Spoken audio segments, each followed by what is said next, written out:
Now I'm going to talk on the scope of the work for week 1 and 2. Now remember I said that two of the decision makers in any economic system are the households on one side, we can call them the consumers, and we have the business enterprises, or what you can call the producers on the other side. Now in this week number 1 and 2, we're going to concentrate on the role of those two decision-making groups in any economy. Because we know that the households will sell their production factors, their labor, which is the most important one. They will save their capital, which will be flowing back to the producers in the form of investment. They will sell their production factors and they will earn on a monthly or on a weekly basis. They will earn a wage, they will earn some interest, they will earn some dividends, they will earn a profit if they are entrepreneurs, and then they will spend it on goods and services. By spending on goods and services, of course, they will demand. So it's the old classical demand in the economy.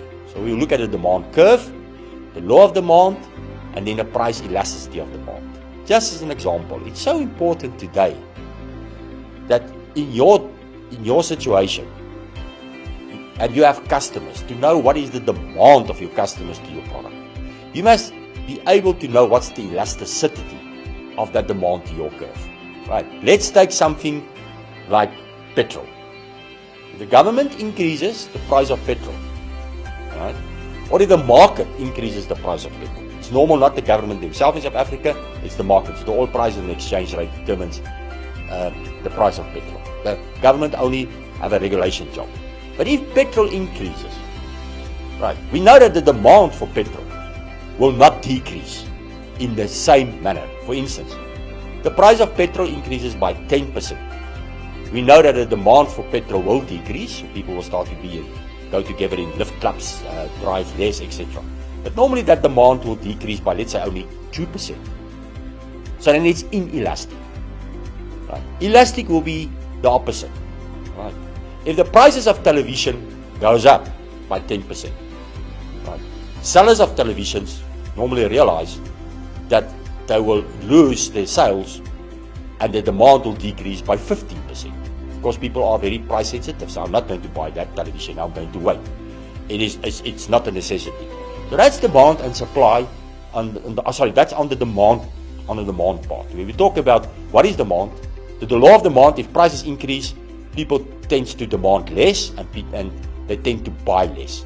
That's the law of the demand. And then the price elasticity of the demand. That's the first part of the course on the first day. The second part, of course, is on the other side. Is the suppliers. Now the supply is a bit more difficult if you look about the supply curve. Before you can understand the supply curve, you'll have to look at the cost of any company. Now normally for a lot of students in the principles of economics or in a very fundamental course of economics, the cost concepts are very difficult. Now I'm going to try to show you by hands of a very simple table how to get the different cost concepts of any business to understand them. Right. So we know that if you want to produce, you can only produce if you sell a product where the income that you receive from the price is either equal to your extra cost to produce that product or higher, so that you can make a profit. So the concept of marginal revenue and marginal cost, right, will have to be explained, because it's the marginal revenue and the marginal cost which at the end will determine the profitability of any firm or any business enterprise. So that also will be in the first week.